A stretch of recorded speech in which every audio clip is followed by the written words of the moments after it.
Milí priatelia, myslím, že sa nám tu výrazne zmráka nad slobodou názorov a prejavu.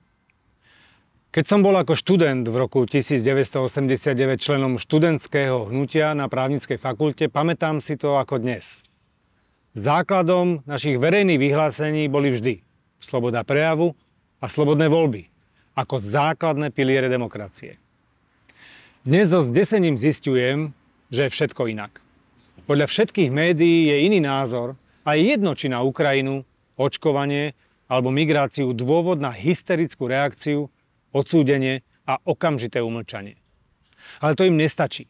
Sú pripravení ísť ešte ďalej a iný názor zadusiť kriminalizáciou, tak ako to požadujú progresívci. Presadzujeme doplnenie vzťahovej a sexuálnej orientácie a rodovej identity k ostatným dôvodom trestného činu hanobenia a rodovej identity ako osobitného motívu a trestného činu podnecovania. Ako bojovať vlastne s dezinformáciami je určite postihovanie šírenia dezinformácií aj v rámci trestného zákonníka. Každá zmena musí prejsť nejakou represiou. Množstvo tých hrdinov za obrazovkami a za klávesnicami veľmi rýchlo skrotne, keď sa dostanú pred vyšetrovateľa. A ja vám garantujem, že mnohí z nich pred vyšetrovateľom skončia. Toto je pre nás principiálne neakceptovateľné, pretože za slobodu a iný názor sme štrngali v novembri 89.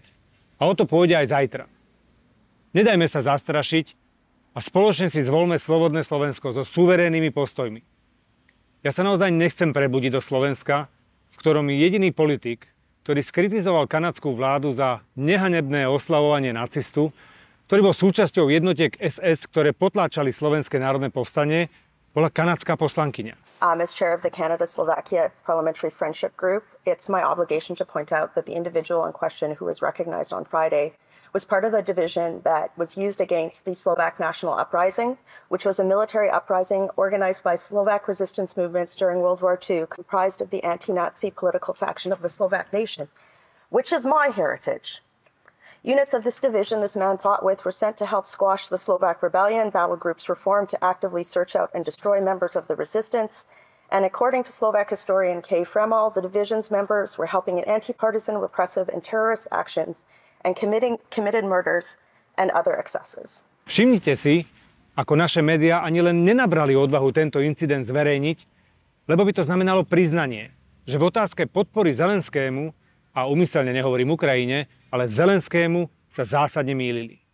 Čo tam potom, že podľa slovenského trestného zákona mohutný potlesk fašistickému hrdlorezovi je u nás trestným činom? A keby také niečo urobil bežný občan Slovenska, už má vyvalené dvere na kol.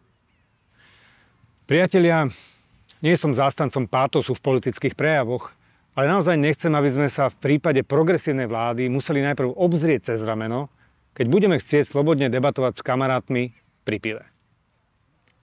Vyberme si zajtra slobodné Slovensko.